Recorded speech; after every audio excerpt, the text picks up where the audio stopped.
Assalamualaikum warahmatullahi wabarakatuh. Perkenalkan, nama saya Sabrina Zatil Jauza dengan NIM 1012010069 dari kelas manajemen kinerja. Oke, baik, jadi pada kesempatan kali ini saya akan menjelaskan jawaban dari soal ujian akhir semester manajemen kinerja. Oke, baik, sebelumnya saya akan membacakan soalnya terlebih dahulu. Yang pertama, untuk soal tipe A, yang nomor 1, keberhasilan suatu organisasi sangat ditentukan oleh pemimpin dan gaya kepemimpinan yang baik dalam mengelola organisasi untuk mencapai tujuannya. Untuk soal nomor 1, jawaban saya adalah benar. Karena keberhasilan suatu organisasi sangat dipengaruhi oleh pemimpin yang mampu memimpin dengan baik dan memiliki gaya kepemimpinan yang efektif dalam mengelola organisasi untuk mencapai tujuannya. Untuk soal nomor 2, para karyawan seringkali bersikap resisten terhadap kinerja karena tidak memahami untuk apa perusahaan mengimplementasikan manajemen kinerja. Dengan demikian, memandang manajemen kinerja sebagai sesuatu yang tidak berguna. Untuk soal nomor 2, jawaban saya adalah salah. Karena pernyataan ini tidak secara umum berlaku.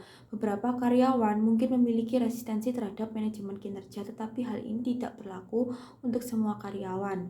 Beberapa karyawan mungkin memahami manfaat dan pentingnya manajemen kinerja dan melihatnya sebagai alat yang berguna untuk meningkatkan kinerja mereka. Untuk soal yang nomor 3, kinerja merupakan hasil pekerjaan yang mempunyai hubungan kuat dengan tujuan strategis organisasi, kepuasan konsumen, dan kemampuan untuk memberikan kontribusi secara ekonomi. Untuk soal nomor 3, jawaban saya adalah benar. Karena kinerja merupakan hasil pekerjaan yang memiliki hubungan yang kuat dengan tujuan strategis organisasi. Kinerja yang baik diharapkan dapat meningkatkan kepuasan konsumen dan memberikan kontribusi yang positif secara ekonomi. Untuk soal yang tipe B, yaitu soalnya untuk soal nomor 4, communication plan. Perencanaan yang baik dilakukan apabila bisa dan cukup untuk menjawab 6 pertanyaan. Sebutkan ke-6 pertanyaan tersebut dan jelaskan tujuan masing-masing pertanyaan tersebut. Untuk soal nomor 4, jawaban saya yaitu yang pertama, apa tujuan komunikasi Anda? Nah, pertanyaan ini membantu mengidentifikasi tujuan yang ingin dicapai melalui komunikasi. Misalnya, apakah Anda ingin memperkenalkan produk baru, meningkatkan kesadaran merek, atau menyampaikan informasi penting kepada karyawan? Lalu yang kedua, siapa audiens target Anda? Pertanyaan ini membantu memahami siapa yang akan menerima pesan komunikasi Anda. Identifikasi audiens target berdasarkan demografi, preferensi, tingkat pengetahuan, atau pesan dalam organisasi. Yang ketiga, apa pesan inti yang ingin Anda sampaikan? Pertanyaan ini membantu merumuskan pesan yang ingin Anda sampaikan dengan jelas dan terarah. Pastikan pesan tersebut relevan, mudah dipahami, dan sesuai dengan kebutuhan audiens. Yang keempat, bagaimana cara terbaik untuk menyampaikan pesan Anda? Pertanyaan ini membantu menentukan saluran komunikasi yang paling efektif untuk mencapai audiens target Anda. Pertimbangkan media seperti email, media sosial, atau publikasi internal.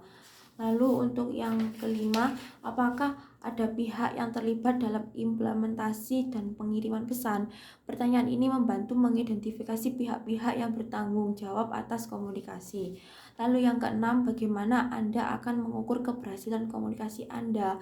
Pertanyaan ini membantu menentukan metrik dan indikator kinerja yang akan digunakan untuk mengevaluasi keberhasilan rencana komunikasi.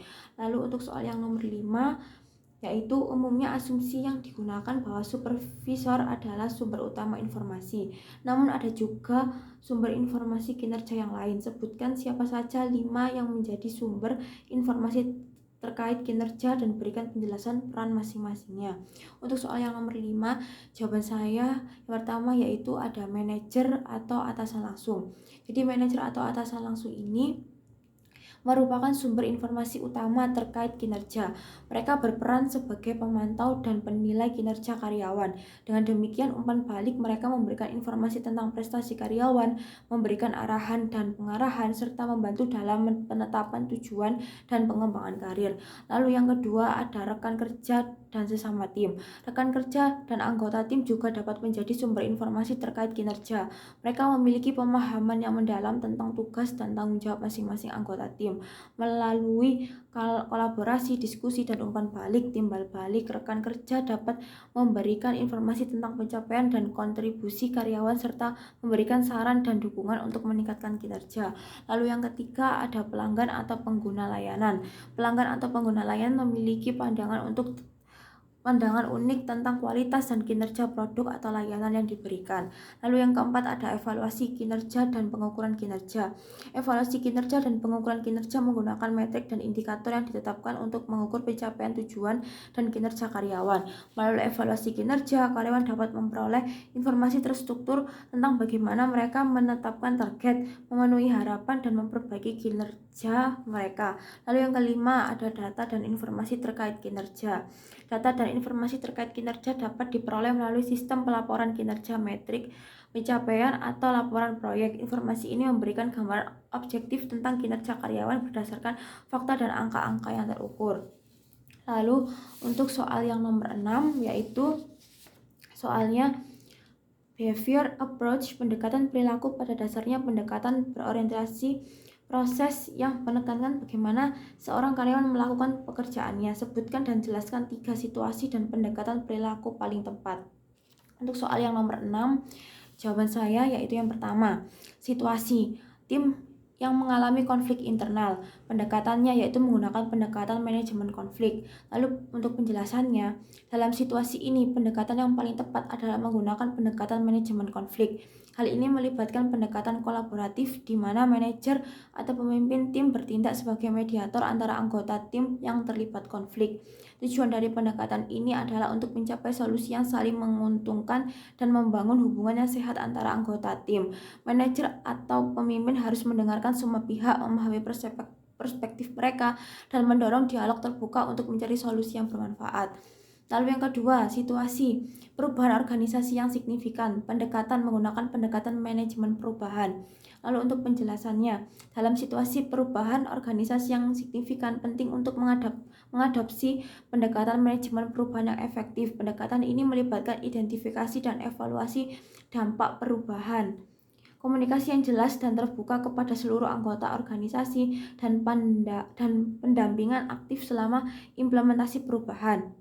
Manajer atau pemimpin harus memastikan bahwa anggota organisasi memahami alasan perubahan, merasa terlibat dalam proses, dan mendapatkan dukungan yang diperlukan untuk berhasil beradaptasi. Lalu yang ketiga, situasi. Karyawan yang tidak termotivasi. Pendekatan menggunakan pendekatan motivasi. Untuk penjelasannya, dalam situasi di mana karyawan tidak termotivasi, penting untuk mengadopsi pendekatan motivasi yang tepat. Pendekatan ini melibatkan identifikasi faktor motivasi yang penting bagi karyawan seperti pengakuan, penghargaan, kesempatan pengembangan, atau keseimbangan antara kehidupan kerja dan pribadi.